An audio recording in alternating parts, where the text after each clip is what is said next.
محترم بھائیوں، دوستوں، بزرگوں، گزشتہ کئی ہفتوں سے آپ حضرات کے سامنے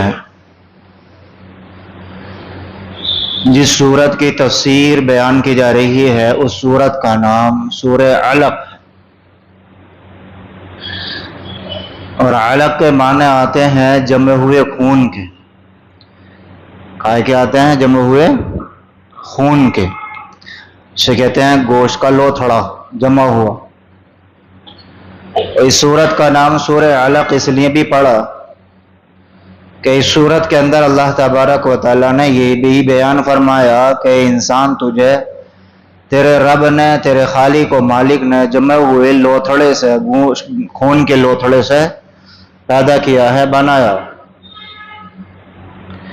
پھر اس کے بعد میں کئی ہفتوں سے مسلسل 5 آیتوں کی تفسیر آپ حضرات کے سامنے بیان کی جا رہی ہے، اور آج کے دن یہ بیان کیا گیا تھا کہ ہماری زندگی میں، مسلمان کی زندگی میں تعلیم کا ہونا کتنا ضروری ہے۔ آج کے دن یہ بیان کیا گیا تھا، اور یہ بھی آج کے دن بیان کیا گیا تھا کہ ہماری زندگی میں دین تعلیم جتنی زیادہ ضروری ہے، آج کا مسلمان اتنی زیادہ غافل ہے دینی تعلیم سے۔ آج ہماری محنت، آج ہمارا وقت، آج ہمارا مال، ہماری صلاحیت زیادہ تر دنیاوی تعلیم پر خرچ ہو رہی ہے، دین تعلیم پر بہت کم خرچہ ہو رہا ہے ہمارا۔ حالانکہ ہونا یہ چاہیے کہ ہمارا سب کچھ اس تعلیم پر خرچ ہونا چاہیے جو تعلیم اللہ تعالیٰ نے آدم علیہ السلام کو دی، جو تعلیم اللہ تعالیٰ نے حضرت نبی کریم صلی اللہ علیہ وسلم کو دی، اور جس تعلیم کے بارے میں رسول اللہ صلی اللہ علیہ وسلم نے فرمایا انما بعثت معلما، کہ میں دیکھو معلم اور تمہارا استاد بنا کر بھیجا گیا۔ تو اس تعلیم پر ہمارا سب کچھ اور زیادہ خرچ ہونا چاہیے تھا، لیکن اتنی ہی ہماری غفلت ہے۔ تو اللہ تعالیٰ نے فرمایا تھا اقرا پڑھو، یہاں سے تعلیم کی اہمیت کا پتہ چلا۔ پھر اس کے بعد اللہ تبارک و تعالیٰ ایک مرتبہ اور لایا اقرا، جیسے کہا نا اقرا بسم ربک الذی خلق، خلق الانسان من علق۔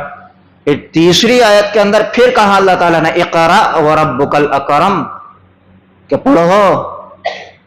حالانکہ اللہ اپنے بندے کو ایک بار کہہ دے تو اب دوبارہ کہنے کی ضرورت نہیں ہے، اور کہہ بھی اللہ رہا ہو اور کہہ بھی محمد مصطفیٰ سے رہا ہو۔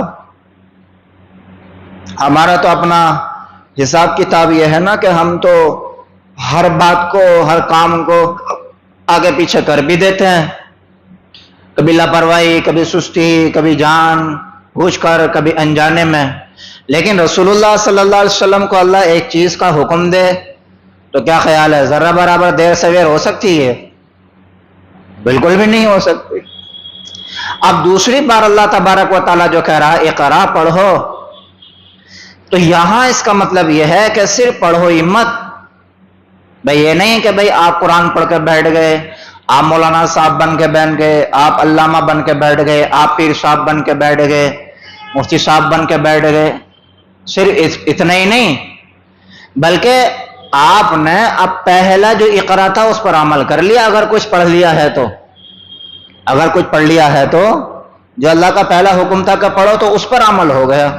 اب دوسری مرتبہ اللہ حکم دے رہا کہ پڑھو، تو اس کا مطلب یہ ہے کہ جو کچھ اب پڑھ لیا ہے اسے لوگوں میں پھیلاؤ۔ یہ ہے دوسری بار اللہ تعالیٰ جو کہہ رہا ہے پڑھو، اس کا مطلب اسے کیا کرو بھائی؟ لوگوں میں پھیلاؤ۔ اب دیکھو اللہ رسول اللہ صلی اللہ علیہ وسلم کو کہہ رہا کہ اسے پھیلاؤ، اور جس سماج، جس معاشرے کے بارے میں اللہ کہہ رہا ہے ان میں پھیلاؤ، ان تک پہنچاؤ جو آپ تک ہم نے پہنچا دیا ہے، وہ سماج اور معاشرہ جو ہے نا کفر، شرک، ان تمام برائیوں کی دلدل میں پھنسا ہوا ہے۔ یہاں تک بات ہے کہ رسول اللہ صلی اللہ علیہ وسلم جب نماز پڑھنے کے لیے بیت اللہ میں آ رہے ہیں تو ابو جہل، ابو لہب، جو بڑے بڑے گھرگنٹال ہیں، بڑے بڑے سردار ہیں مشرکوں کے، کافروں کے، یہ رسول اللہ صلی اللہ علیہ وسلم کو عبادت کرنے سے روکا کرتے تھے۔ یہاں تک بات ہے کہ ابو جہل ایک مرتبہ حضور صلی اللہ علیہ وسلم کی خدمت میں آیا اور آ کر کے کہا کہ تم بیت اللہ میں نماز نہیں پڑھو گے، اور کہا کہ اگر تم نے نماز پڑھی اور میں نے تمہیں نماز پڑھتا ہوا دیکھ لیا تو ظالم نے اور بدبخت انسان نے اللہ کروڑوں لعنت برسایا اس ملعون کے اوپر۔ ابو جہل نے کہا کہ اگر اب میں نے آپ کو یہاں نماز پڑھتے ہوئے دیکھ لیا تو میرا پیر ہوگا اور تمہاری گردن ہوگی، اور اپنے پیر سے تمہارا گلا دبا دوں گا اور ختم کر دوں گا۔ یہاں تک دھمکی دی رسول اللہ صلی اللہ علیہ وسلم، بار بار دھمکی دے رہا، بار بار دھمکی دے رہا ہے۔ تو رسول اللہ صلی اللہ علیہ وسلم نے فرمایا کہ بھائی تو چاہیں کتنا بھی مجھے روک اور کتنی بھی تو طاقت لگا لے، تو مجھے اللہ کی عبادت کرنے سے اللہ کے گھر میں روک نہیں سکتا۔ اب بتائیے ابو جہل کتنے سڑے ہوئے دماغ کا آدمی ہے، اور ایسے ایسے سڑے ہوئے، صرف یہ اکیلا نہیں ہے، اور بھی بہت بڑے بڑے سڑے ہوئے پڑے ہیں جو رسول اللہ صلی اللہ علیہ وسلم کے دشمن، جو ایمان لے آئے ان کے دشمن، صحابہ کے دشمن۔ تو ایسے سڑے ہوئے ذہن کے کھوپڑیوں کے لوگوں کے سامنے اللہ رسول اللہ صلی اللہ علیہ وسلم نے فرما رہا ہے جو ہم نے آپ تک پہنچا دیا ان تک پہنچاؤ، جو ہم نے آپ کو پڑھا دیا ہے ان تک کیا کرو، ان کو پڑھ کے سناؤ ان کو۔ تو رسول اللہ صلی اللہ علیہ وسلم کو نماز پڑھنے سے ہی نہیں روکا، بلکہ یہ جو تعلیم ہے قرآن کی اس کو آگے پھیلائیں، اس سے بھی روکا ہے اس نے کہ جو ان کے اوپر قرآن اتر رہا ہے، کیونکہ وہ کس وجہ سے ایمان نہیں لاتے تھے، وہ ضد کی وجہ سے ایمان نہیں لاتے تھے، انہیں حقیقت پتا تھی کہ یہ جو ان کے اوپر کلام اتر رہا، قرآن اتر رہا ہے، یہ کسی انسان کا بنایا ہوا نہیں ہے۔ چنانچہ آپ دیکھ لیں 1447 ہجری شروع ہو گئی ہے، کتنی؟ 1447 ہجری شروع ہو گئی ہے، اور ہجری کا مطلب یہ ہے کہ رسول اللہ صلی اللہ علیہ وسلم جب مکے سے مدینہ گئے تھے، جب سے ہجری تاریخ شروع ہے، جب سے کیا ہے؟ ہجری۔ اور جب آپ مکے سے مدینہ جا رہے تھے تو اس وقت آپ کے اوپر وحی اترتے ہوئے 13 سال ہو گئے تھے۔ کتنے سال؟ بھئی 53 سال کی عمر میں ہی تو رسول اللہ صلی اللہ علیہ وسلم نے مکہ چھوڑا ہے، اور 40 سال کی عمر میں آپ کے اوپر قرآن اترنا شروع ہو گیا ہے۔ تو 13 سال سے قرآن آپ کے اوپر اتر رہا ہے، 13 سال سے 13 سال آپ مکے میں رہے ہیں جب سے قرآن اترنا شروع ہوا ہے۔ تو اب آپ 13 سال کم کر دیں، 1447 میں سے 13 سال کم کر دیں، کتنے بچے؟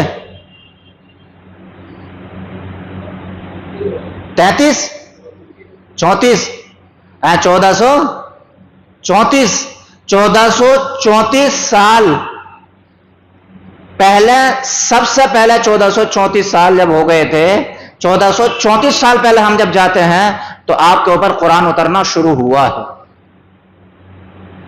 1434 سال پہلے جب ہم جاتے ہیں، 1433 ہی تو ہو گیا، 1433 سال پہلے ہم جب جاتے ہیں تو آپ کے اوپر کیا اترنا شروع ہوا؟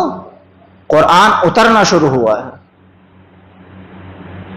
تو جب آپ وہاں پر ہیں اور آپ قرآن پڑھ رہے ہیں نماز میں، اچھا قرآن نماز پڑھنے کیوں منع کرتا ہے؟ کہ جب آپ نماز پڑھتے تھے تو آپ زور زور سے قرآن پڑھتے تھے، جب زور سے قرآن پڑھتے تھے تو جو مکے کے کافر تھے، مشرک ہوتے تھے، وہ سنتے تھے، تو وہ یہ اندازہ لگاتے تھے کہ یار یہ جو پڑھ رہے ہیں یہ انسان کا بنایا ہوا نہیں۔ تو 1433 سال ہو گئے، قرآن نے کافروں کو، مشرکوں کو یہ چیلنج دیا تھا کہ اگر تم یہ کہتے ہو کہ انسان کا بنایا ہوا، چلو ہم تمہاری بات مان لیں تھوڑی دیر کے لیے انسان کا بنایا ہوا ہے، تو ایک کام کرو، تم بڑے بڑے شاعر ہو اور بڑے بڑے شاعر تمہارے درمیان رہتے ہیں، تم پورے قرآن کی بات ہم تم سے نہیں کرتے، چھوٹی موٹی کوئی آیت بنا کر لا دو۔ 1433 سال ہو گئے اور قرآن کا یہ چیلنج آج تک باقی ہے، اور آج تک اس چیلنج کو کوئی پورا کر نہیں سکا ہے۔ آپ کو بڑے ہٹے ہوئے دماغ کے مل جائیں گے جو کہہ دیں گے یہ قرآن کا بنایا ہوا ہے۔ جیسے وہ ابھی کچھ سال پہلے ایک شیعہ اٹھا تھا وسیم کے نام سے، رضوی، اس نے وہ بھی چھوڑ دیا، تو اس نے کیا کہا 26 آیتیں قرآن کی ایسی ہے جو نکلنی چاہیے۔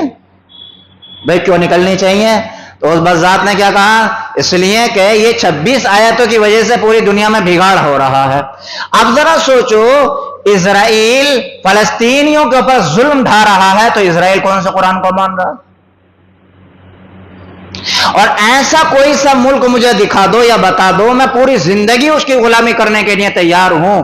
ایسا کوئی ملک مجھے بتا دو یا دکھا دو، یا ایسی کوئی مسلم حکومت مجھے کوئی دکھا دو، وہ ہو تو مسلم حکومت اور کسی غیر مسلم حکومت کو اس نے ستایا ہو، مجھے بتا دے، دکھا دو کوئی۔ تو اس نے کہا 26 آیتوں کی وجہ سے دنیا میں بگاڑ آ رہا ہے۔ ہر انسان یہ کہتا ہے، یہاں تک باتیں ہم نے غیروں کی زبان سے بھی سنا، یار مسجدوں میں بڑا سکون ملتا، تو مسجدوں میں زیادہ پڑھنا کیا کا ہوتا ہے؟ قرآن کا ہوتا ہے۔ بھائی میں آپ بیٹھے یہاں پر کیا سن رہے ہیں؟ قرآن ہی تو سن رہے ہیں، تو کون سا مسجد سے بگڑ کے جاتا ہے؟ یا کون سا ایسا ہے جو مسجد سے باہر سدھرا ہوا تھا اور مسجد میں آیا اور قرآن سن کے بگڑ گیا، ماں کو جا کے قتل کر دیا، باپ کو قتل کر دیا؟ آج تک سنا ہے ایسا؟ تو خامخواہ اس نے دعویٰ کر دیا۔ تو ایسے جیسے کہ انہوں نے دعویٰ کیا کہ یہ انسان کا قرآن ہے، بنایا ہوا قرآن ہے، ایسے ہی ان کے دعوے کے اوپر قرآن کا دعویٰ ہے۔ چلو تم یہ کہتے ہو کہ یہ ہمارا کلام نہیں ہے، تو چلو لاؤ بناؤ قرآن کی آیت کوئی، اور ایک جگہ نہیں کئی جگہ قرآن نے چیلنج دیا ہے اس بات کا، وَإِن كُنتُمْ فِي رَيْبٍ مِّمَّا نَزَّلْنَا عَلَىٰ عَبْدِنَا فَأْتُوا بِسُورَةٍ مِّن مِّثْلِهِ وَادْعُوا شُهَدَاءَكُم مِّن دُونِ اللَّهِ إِن كُنتُمْ صَادِقِينَ۔ ایک آدمی کی بات نہیں کر رہا، قرآن کہنا پوری دنیا کو اکٹھا کر لو اور ایک آیت بنا کے لا کے دکھاؤ ہم۔ آج تک اس چیلنج پر کوئی اترنا تیار نہیں۔ اور آگے کی بات بتاؤں، عرب میں ایک بہت بڑا شاعر تھا، بہت بڑا شاعر عرب کا، کیونکہ شعر و شاعری عرب کی گھٹی میں پلی ہوئی تھی، عرب کی گھٹی میں ملی ہوئی تھی۔ وہاں کا بچہ پیدا ہوتے ہی اگر شعر و شاعری نہیں کہتا تھا تو باپ یہ کہتا تھا یہ میرا ہے ہی نہیں۔ اتنی بڑی شعر و شاعری ان میں پائی جاتی، یہ کہتا تھا باپ یہ میرا ہے ہی نہیں، پتہ نہ کس کا ہے۔ اور ایسا ایک واقعہ آیا، ایک آدمی کے یہاں بیٹا پیدا ہوا، اب وہ 9-10 سال کا ہو گیا، اس نے ایک شعر بھی نہیں پڑھا۔ تو اس نے اپنے نوکر چاکروں سے کہا یہ میرا نہیں ہے، اسے پہاڑ پر لے کے جاؤ، وہاں سے دھکا دے کے مار دو اسے، یہ میرا ہے ہی نہیں، جب میرا ہے ہی نہیں تو میں اسے کیوں کہ پالوں۔ اب وہ اس کے نوکر چاکر خادم لے کے گئے پہاڑ پر، اور اسے جو دھکا دینے کو تیار، انہوں نے جو پلاننگ بنائی، جو 9-10 سال کا بچہ تھا اس نے جب شعر و شاعری سنائی تو جو اسے مارنے کے لیے لے کے گئے، حیرت میں کہ بادشاہ کا دماغ تو خراب نہیں ہو گیا، یہ تو برجستہ ایسی شعر و شاعری کر رہا ہے کہ اس نے تو اپنے باپ کو بھی پیچھے چھوڑ دیا۔ تو بلا کے لے کے آیا، اس کو کہا کہ دیکھو سنو اس کی شعر و شاعری۔ جب سنی تو جب اسے یقین آیا کہ ہاں یہ ہے میرا۔ تو اتنے بڑے بڑے شاعر، تو ایک شاعر سے کہا ان بڑے بڑے سرداروں نے کہ بھئی محمد کے اوپر جو قرآن اترتا ہے، کلام اترتا ہے، ایک جیسا بنا کے دے، تیرا خرچہ، تیرے بچوں کا خرچہ، تنخواہ باندھی اس کی، راشن رکھ دیا اس کے گھر میں، اور معلوم ہے 6 مہینے تک اس نے محنت کی گھر میں بیٹھ کے۔ کتنے مہینے تک؟ 6 مہینے تک اس نے گھر میں بیٹھ کر محنت کی، اور جب 6 مہینے کے بعد میں کسی کام سے باہر آیا تو رسول اللہ صلی اللہ علیہ وسلم یہ پڑھ رہے تھے، اِنَّا أَعْطَيْنَاكَ الْكَوْثَرَ فَصَلِّ لِرَبِّكَ وَانْحَرْ إِنَّ شَانِئَكَ هُوَ الْأَبْتَرُ۔ ایک دم اپنی دانتوں تلے انگلی دبائی اور کرنے لگا، ہو یہ جو کلام محمد پڑھ رہے ہیں، اس کلام نے میری 6 مہینے کی محنت پر پانی پھیر دیا ہے، میں دعوے کے ساتھ کہتا ہوں کہ یہ انسان کا بنایا ہوا کلام ہے ہی نہیں۔ اتنا بڑا شاعر۔ تو ابو جہل نے جو کہا رسول اللہ سے نماز نہیں پڑھو گے یہاں پر، اس لیے کہ یار یہ نماز میں قرآن پڑھیں گے. اب جو قرآن میں نماز میں قرآن پڑھیں گے، اور جو ہمارے سیدھے سادے ہیں جو ان کو اچھا لگ رہا ہے وہ گرویدہ ہو جائیں گے اور دیوانے ہو جائیں گے، اور اس بات کا یقین ہو جائے گا کہ ان کا کلام نہیں ہے بنایا ہوا، یہ اوپر سے آیا ہے، تو وہ ایمان میں داخل ہو جائیں گے. اس لیے ابو جہل نے منع کیا تھا کہ آپ بیت اللہ میں نماز نہیں پڑھو گے. ذرا سوچو تو صحیح، قرآن اتارا ہوا اللہ کا ہو اور جس زبان سے پڑھا جا رہا ہو زبان محمد رسول اللہ کی ہو، کیا مزہ آتا ہوگا. آج اچھا قرآن پڑھنے والا نماز میں قرآن پڑھ دے، انسان جھومنا چاہتے ہیں. تو رسول اللہ صلی اللہ علیہ وسلم جب پڑھتے ہوں گے تو پھر کیسے انسان جھومتا ہوگا. انسان تو دور کی بات ہے. ایک صحابی آئے اور آ کے کہہ رہے ہیں یا رسول اللہ، رات تہجد میں قرآن پڑھ رہا تھا، نماز میں قرآن پڑھ رہا تھا، اور میرا گھوڑا بار بار بدک رہا تھا، برابر میں بچہ سو رہا تھا، مجھے ڈر محسوس ہوا کہیں یہ گھوڑا میرے بچے کو نہ کچل دے. میں نے نماز کو مختصر کر دیا، میں نے قرآن تھوڑا تھوڑا پڑھا. اللہ کے رسول صلی اللہ علیہ وسلم نے فرمایا جو نماز میں تم قرآن پڑھ رہے تھے اس قرآن کو سننے کے لیے فرشتے تمہارے ارد گرد جمع تھے. ان فرشتوں کو دیکھ کر کے، تمہارے قرآن کو سن کر کے فرشتہ بھی دیوانگی کے ساتھ مچل رہا تھا، اور تم سوچ رہے یہ بدک رہا ہے. یہ بدک نہیں رہا تھا، یہ خوشی کے مارے جھوم رہا تھا. فرشتے بھی جھوم رہے ہیں، جانور بھی جھوم رہے ہیں، تو انسان کیسے نہ جھومے گا. اس لیے کہہ رہا تھا ابو جہل ملعون، کہنا نا قرآن نماز نہیں پڑھو گے، قرآن نہیں پڑھو گے. تو جب اللہ تعالیٰ نے کہا کہ پڑھو اور ان کو پڑھاؤ بھی، قرآن کی تعلیم دو، تو اس تعلیم سے روکنے والا سب سے پہلا جو تھا وہ ابو جہل ملعون تھا. پتہ یہ چلا آج اگر قرآن کی تعلیم سے کوئی روک رہا ہے، نبی کی تعلیم سے کوئی روک رہا ہے، تو وہ مسلمان نہیں ہو سکتا، وہ ابو جہل یا ابو جہل کی اولاد ہی ہو سکتا ہے. آج اگر مدرسوں کو گرایا جا رہا ہے، مسجدوں کو اٹھایا جا رہا ہے، شہید کیا جا رہا ہے، قرآن پڑھنے پڑھانے پر پابند. اب دیکھ لو ذرا آپ اتراکھنڈ میں کیا ہو رہا ہے. ہمارے یو پی میں بھی کچھ کم نہیں ہے. اتراکھنڈ میں ایک اپلیکیشن دائر ہوئی کہ جو جگہ جگہ چھوٹے چھوٹے مکتب چل رہے ہیں ان کو بھی پرمیشن کی ضرورت ہے. انہیں بھی پرمیشن، یہ بھی پرمیشن کے بغیر نہیں چلنے چاہیے. چھوٹے چھوٹے مسجدوں میں، گھروں میں مکتب چلتے ہیں، قرآن سیکھنا سکھانا ہوتا ہے، گھروں میں عورتیں سیکھنا سکھانا کرتی ہیں. تو اتراکھنڈ کے ہائی کورٹ میں یہ اپلیکیشن دائر کی گئی کہ اس کو یہ چھوٹے چھوٹے مکتب چل رہے ہیں، مدرسے چل رہے ہیں، ان کو روکا جائے، اور اگر یہ تعلیم سیکھنا سکھانا کر رہے ہیں تو اس کے لیے جو ہے نا پرمیشن الاؤ کرو، بغیر پرمیشن کے نہیں. لیکن ہائی کورٹ نے فیصلہ سنایا کہ ان چھوٹے چھوٹے مکتبوں کے لیے پرمیشن کی ضرورت نہیں. بغیر پرمیشن کے بھی یہ قرآن کا سیکھنا سکھانا اپنے مدرسے چلا سکتے ہیں. ہائی کورٹ کا بھی فیصلہ 2-3 دن پہلے ہی آیا، اتراکھنڈ کا ہائی کورٹ کا. تو آج بھی لوگ اس بات کی محنت کر رہے ہیں. کیوں؟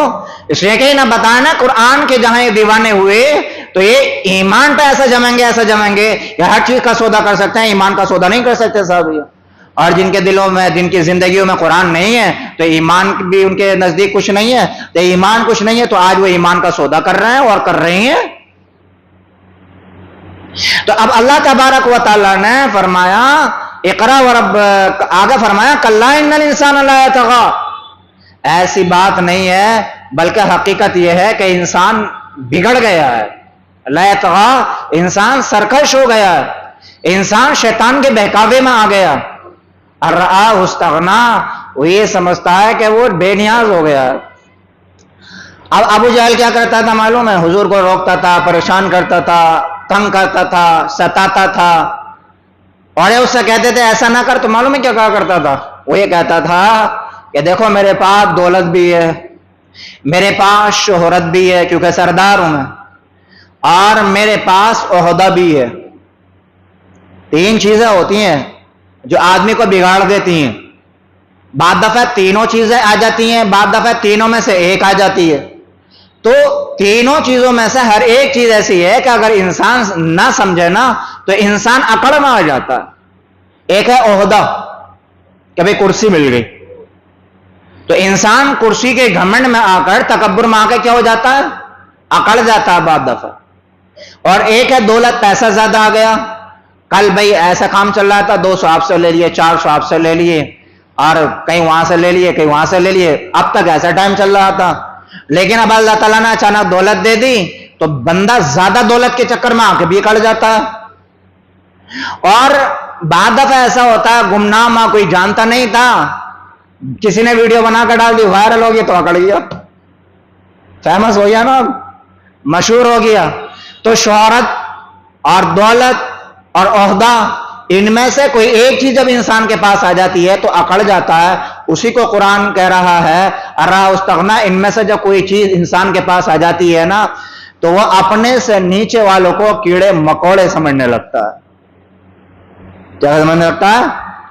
وہ یہ سمجھتا ہے کہ میرے پاس دولت ہے، شہرت ہے، عہدہ ہے، تو مجھے اب کسی کی ضرورت نہیں ہے اور کسی کا آگے ہاتھ جوڑنے کی ضرورت نہیں ہے، کسی کی خوشامد کرنے کی ضرورت نہیں ہے. یہ سب سے بڑی حماقت ہے، یہ سب سے بڑی بیوقوفی ہے. جبکہ تجربہ یہ بتا رہا ہے، اور جو ہم آج کل آنکھوں سے دیکھ رہے ہیں وہ دیکھنا یہ بتا رہا ہے کہ انسان جتنا زیادہ مالدار ہوگا اتنا ہی دوسروں کا محتاج ہوگا، اتنے ہی دوسروں کا محتاج ہوگا. وہ کیسے؟ دیکھو، دنیا کا سب سے بڑا مالدار لے لو، وہ باڈی گارڈ کیے بغیر اور 10-5 جب تک گنر اس کے آگے پیچھے نہیں ہوں گے اکیلا باہر آ جائے گا. اور آپ اور میں، ہم کسی پارک میں جاؤ، ٹھنڈا سانس لو، بڑھیا ہوا لو، یعنی کہ دولت اتنی بڑی اور محتاج اتنا بڑا کہ بغیر گنر کے باہر نکل نہیں سکتا میں. 24 گھنٹے ایئر کنڈیشن میں، 24 گھنٹے. تو جہاں ایئر کنڈیشن باہر نکالا، ہاں ارے میں اچھا کیا لگ رہا ہے بدن میں، رات کو نیند نہیں آ رہی. جہاں ایئر کنڈیشن خراب ہوئی، کس کا محتاج ہے؟ بلاؤ مستری کو. اب مستری ایسا بیچارے کہ ہاتھ بھی کر لیں، کپڑے بھی کر لیں. تو اب دیکھو ایک غریب آدمی صبح سے لے کر شام تک محنت مزدوری کر رہا ہے، اس کو سب بوجھے عشاء کے بعد جب تو سوتا تو نیند کیسا آتی ہے؟ اس سے پوچھ کے دیکھو. صبح کو بھی جب تک نہیں اٹھتا جب تک بیگم اور بچے نہیں اٹھاتے. اور جو سب سے بڑا مالدار ہے اسے سونے کے لیے نیند کی گولی لینی پڑ رہی ہے، سو رہا ہے پھر بھی پہرے دار لگے ہوئے ہیں، اس کے پہرے دار الگ ہیں، گھر کے پہرے دار الگ ہیں، کاروبار کے پہرے دار الگ ہیں، گاڑیوں کے پہرے دار الگ ہیں، اس کے نوکر چاکر الگ ہیں، گھر میں کام کرنے والی الگ ہیں، صفائی ستھرائی کرنے والی. جتنا بڑا مالدار اتنا ہی بڑا محتاج.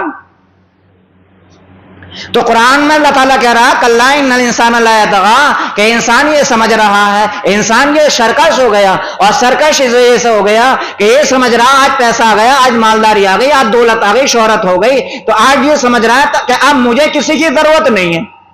یہاں تک بات ہے کتنا بھی بڑا مالدار ہو، روٹی کا ایک لقمہ جب وہ کھاتا ہے اس کا بھی اتنا بڑا محتاج، اتنا بڑا محتاج کہ گیہوں کا ایک دانہ کسان نے زمین کو جوتا اور اس میں ڈالا، کسان ہٹ گیا، اب اسے کون اگا رہا ہے؟ زمین کو کون پھاڑ رہا ہے؟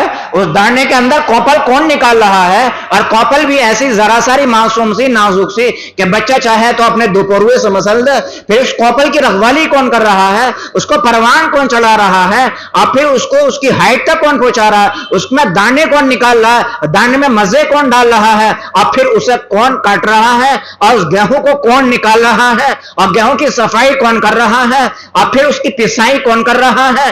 آٹے کی گندائی کون کر رہا ہے؟ اور روٹی کی پکائی کون کر رہا ہے؟ اور روٹی کی پیکنگ کون کر رہا ہے؟ پھر اتنے راستوں سے گزر کر ایک لقمہ اس مالدار تک آ رہا، اور آج یہ کہہ رہا کہ مجھے کسی کی ضرورت نہیں. لو صاحب، آج یہ کہہ رہا مجھے کسی کی ضرورت نہیں. کہ قرآن یہ کہہ رہا ہے جتنا بڑا مالدار بنے گا اتنا ہی تو دوسروں کا محتاج ہوگا. ایک وقت تھا غریب تھا، پیدل بھی کام کر لیا کرتا تھا، تھوڑا پیسہ آیا سائیکل کے بغیر کام نہیں ہوگا. تھوڑا اور پیسے آئے، سائیکل گئی کباڑ خانے میں، موٹر سائیکل آ گئی. اب پہلے پیدل کام کرتا تھا، اب موٹر سائیکل کے بغیر کام نہیں ہوگا. تو جیسے جیسے مالداری بڑھ رہی ہے ایسے محتاجی بڑھ رہی ہے. تو کوئی بھی انسان یہ نہ سوچے کہ ہوں میں تو بڑا بے نیاز ہوں، مجھے کسی کی ضرورت نہیں ہے. ایسا نہیں ہے بندے، تو دنیا میں بھی اللہ کا محتاج، اب مرنے کے بعد بھی اللہ کا محتاج. اور وہی قرآن میں اللہ تبارک و تعالیٰ فرما رہا ان الی ربک الرجعی، ایک دن ایسا آئے گا اپنی طرف کو، اپنے رب کی طرف ضرور لوٹے گا. چاہے دنیا میں ہی لوٹے، آج پیسہ ہے اس نے دیا ہے، کل کو لے لے گا تو پھر کہے گا اللہ میں توبہ آج کے بعد میں کروں گا، آ گیا میں اللہ کے سامنے۔ اور اگر ایسا نہیں جائے گا، مال و دولت اور عہدے کے نشے میں تکبر کرے گا، اکڑے گا، تو پھر اللہ کے سامنے کھڑا کیا جائے گا۔ اللہ سے بچ کے جانا کہاں تجھے؟ یا معاشر الجن والانس ان استطعتم ان تنفذوا من اقطار السماوات والارض فانفذوا لا تنفذون الا بسلطان۔ اللہ تو قرآن میں کہہ رہا انسان کو بھی اور جنات کو بھی کہ تم میری طاقت، میری حکومت سے باہر نکل ہی نہیں سکتے، جاؤ کہاں جاؤ گے، جہاں بھی جاؤ گے میری حکومت کے اندر ہی رہو گے۔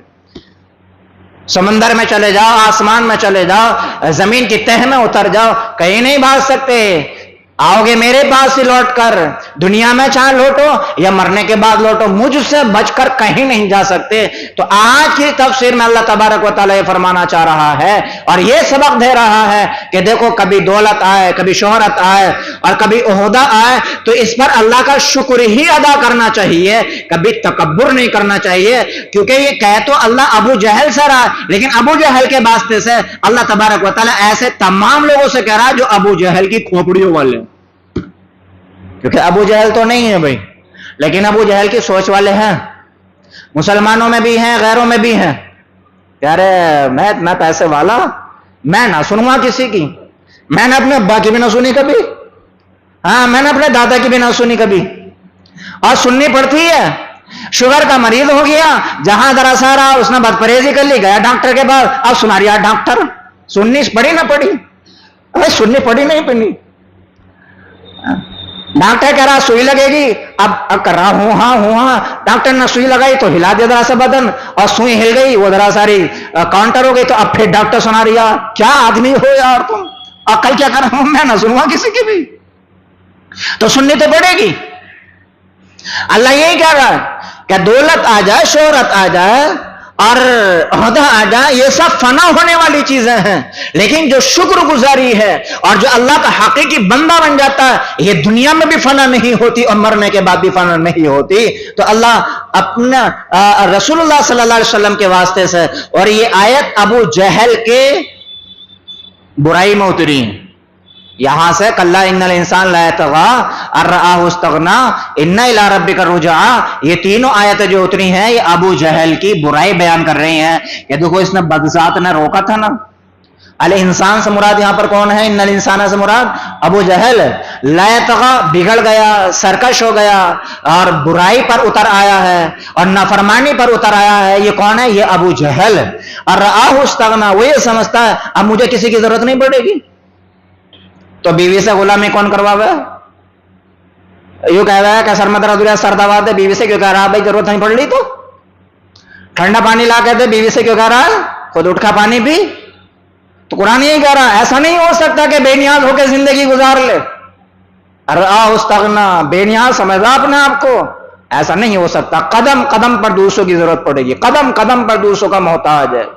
آگے فرما رہا اللہ ان الی ربک الرجعی، بہتر یہی ہے کہ دنیا میں ہی لوٹا میری طرف، دنیا میں نہیں لوٹا تو حالات اتار کر، عذاب اتار کر بھی اللہ تبارک و تعالی لوٹاتا ہے، عذاب اتارتا ہے اللہ، پریشانیاں اتارتا ہے، اب میرا بندہ میری طرف آ جائے، اور اگر دنیا میں نہیں آیا تو اللہ قیامت کے دن تو ضرور کھڑا کرے گا اپنے سامنے، وہاں سے تو کوئی بچ ہی نہیں سکتا۔